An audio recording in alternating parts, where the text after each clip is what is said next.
question is, should he get a Peace Prize? Quite a lot of conversations going on about this. Joining me to discuss it is Colin Parry OBE, who's got a global award for World Peace recipient and co-founder of the Tim Parry Johnathan Ball Peace Foundation, created after his son Tim was killed by an IRA bomb in Warrington in 1993. Colin, thank you very much indeed for joining me. Should Donald Trump win a Nobel Peace Prize? The short answer is no. I can't think of any reasons why he should. I mean, I realise he's putting himself around a lot these days, and where he can use his power of personality, he is making some positive changes. But I can't help but think the way he's abandoned, or seems to have abandoned, Ukraine and leaves Netanyahu free to do what he does in Gaza are major reasons why he shouldn't get such an award.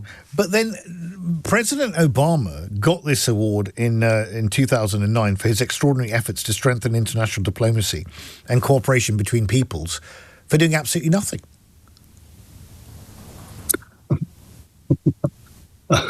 If that's true. Well, I mean, what did he do? I mean, apparently they gave it to him for encouragement at the time, but he hadn't achieved any peace anywhere, as far as I can remember.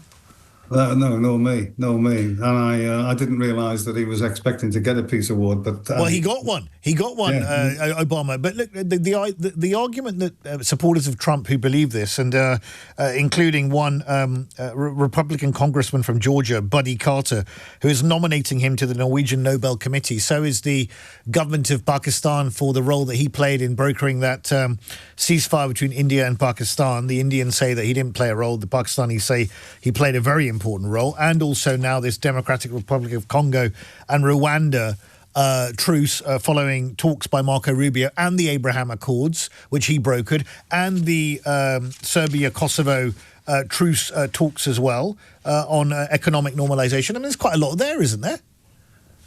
Well, there is, and many of those I've heard nothing about. I mean, they may not be making the news where I live, because I'm largely unaware of many of those you've just listed. But it seems to me the ones I put back to you at the beginning, particularly Ukraine and Gaza, seem to me are the places exactly where he could be applying the pressure he has at his disposal to bring about meaningful change and a chance for the likes of Ukraine to get some kind of normality back. You don't think bombing Iranian nuclear facilities and then swearing at the camera and getting people to cease fire is actually enough grounds to get a Nobel Peace Prize?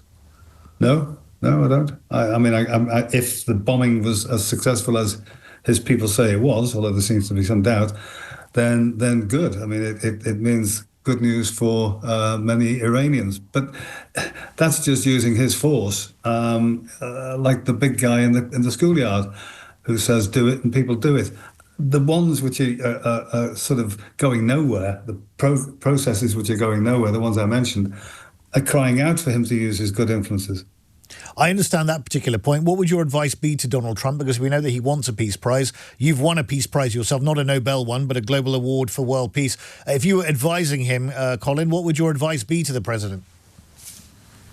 Well, I think in my case, I guess the award was given because my family, my wife and I, decided we should speak to the likes of IRA leaders because we felt if we could adopt a measured tone, it might make some difference to the ingrained war that had gone on for so long. I don't know whether it really counted or not, but people kinder than me gave me an award. I think Donald Trump has so much power at his disposal, and he can use it as he sees fit. I remember the meeting in the White House in the room with the Ukraine leader. I mean, that was so deeply humiliating. I think the whole world felt so much sympathy for the Ukrainian leader, and I felt at that point in time he demonstrated the dark side of Donald Trump, where he treated him with in a disgraceful fashion, humiliated him, and they're not the actions of somebody who is instinctively a peacemaker. Yes, he can wield his power. Yes, he's got armed forces that could rival anybody's. Who knows about the Chinese, but certainly could rival the Russians. But that's not what peacemaking is all about. It's about building honest, straightforward and truthful relationships and using your power for good. And I don't think he does. Thank you very much indeed, Colin. That was Colin Parry, OBE Global Award winner for, World Peace, Global Award for World Peace recipient.